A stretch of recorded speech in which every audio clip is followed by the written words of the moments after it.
जब भी भारत के इतिहास में ऐसे व्यक्तित्वों का स्मरण किया जाएगा जिन्होंने अपने ज्ञान, परिश्रम और विनम्रता से करोड़ों लोगों के हृदय को स्पर्श किया, तब एपीजे अब्दुल कलाम का नाम स्वर्णाक्षरों में अंकित दिखाई देगा।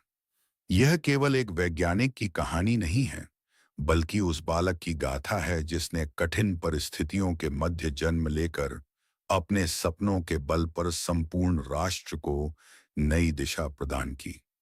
जन्म और बाल्यकाल 15 अक्टूबर 1931 को रामेश्वरम के एक साधारण परिवार में अबुल पाकिर जैनुलाब्दीन अब्दुल कलाम का जन्म हुआ। उनके पिता जैनुलाब्दीन एक साधारण नाविक थे तथा माता आशियम्मा अत्यंत धार्मिक और करुणामयी महिला थीं। परिवार आर्थिक रूप से संपन्न नहीं था, किंतु संस्कारों और नैतिक मूल्यों से समृद्ध था। बालक कलाम बचपन से ही जिज्ञासु और परिश्रमी थे। परिवार की सहायता करने के लिए वे प्रातःकाल समाचार पत्र वितरित किया करते थे।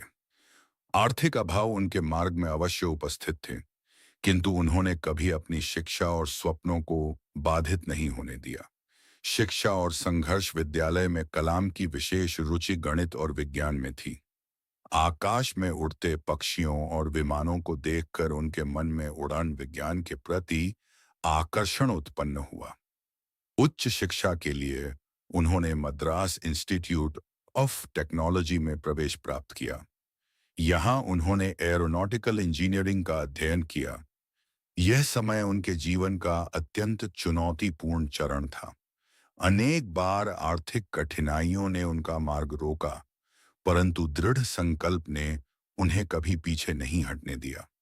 वैज्ञानिक जीवन की शुरुआत शिक्षा पूर्ण करने के पश्चात उन्होंने defence research and development organization में कार्य प्रारंभ किया। बाद में वे इंडियन स्पेस रिसर्च ऑर्गेनाइजेशन से जुड़े, जहां उन्होंने भारत के अंतरिक्ष कार्यक्रम को नई ऊंचाइयों तक पहुंचाने में महत्वपूर्ण योगदान दिया। उनके नेतृत्व में भारत का प्रथम स्वदेशी उपग्रह प्रक्षेपण यान SLV-3 विकसित हुआ, जिसने 1980 में सफलतापूर्वक उपग्रह को अंतरिक्ष में स्थापित किया। यह उपलब्धि भारत की वैज्ञानिक आत्मनिर्भरता की दिशा में एक ऐतिहासिक कदम थी। मिसाइल मैन की पहचान इसके पश्चात डॉक्टर कलाम ने भारत के सामरिक रक्षा कार्यक्रम का नेतृत्व संभाला। उनके निर्देशन में अग्नि, पृथ्वी, आकाश और त्रिशूल जैसी मिसाइलों का विकास हुआ। इन उपलब्धियों ने भारत को विश्व के शक्तिशाली देशों की श्रेणी में प्रतिष्ठित किया। इन्हीं असाधारण योगदानों के कारण उन्हें भारत का मिसाइल मैन कहा जाने लगा। वर्ष 1998 में हुए पोखरण-2 परमाणु परीक्षणों में भी उनकी महत्वपूर्ण भूमिका रही, जिसने भारत की सामरिक क्षमता को विश्व के समक्ष स्थापित किया। राष्ट्रपति पद की गरिमा। वर्ष 2002 में डॉक्टर कलाम भारत के 11वें राष्ट्रपति निर्वाचित हुए। एपीजे अब्दुल कलाम केवल राष्ट्रपति भवन तक सीमित नहीं रहे। वे विद्यार्थियों, युवाओं और सामान्य नागरिकों के राष्ट्रपति बने। उन्होंने सदैव युवाओं को बड़े सपने देखने और उन्हें साकार करने का संदेश दिया।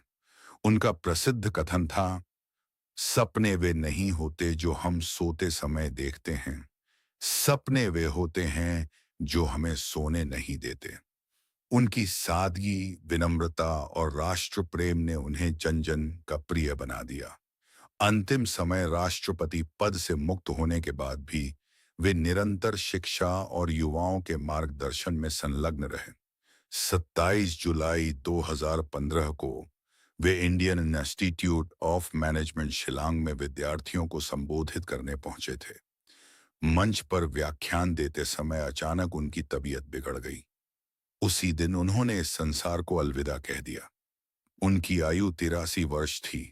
एक शिक्षक के रूप में विद्यार्थियों के बीच रहते हुए उनका जीवन समाप्त हुआ, और शायद किसी महान शिक्षाविद के लिए इससे अधिक गौरवपूर्ण विदाई संभव नहीं हो सकती। समापन डॉक्टर ए औपेकोएंग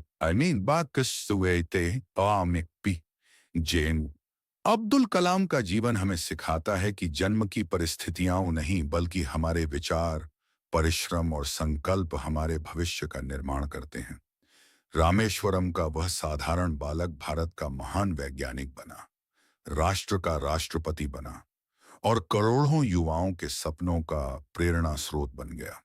आज भले ही वे हमारे बीच नहीं हैं, किंतु उनके विचार, उनके आदर्श और उनके सपने सदैव भारत के भविष्य को आलोकित करते रहेंगे। यही डॉक्टर APJ अब्दुल कलाम की अमर विरासत है। धन्यवाद। ये तक यही है।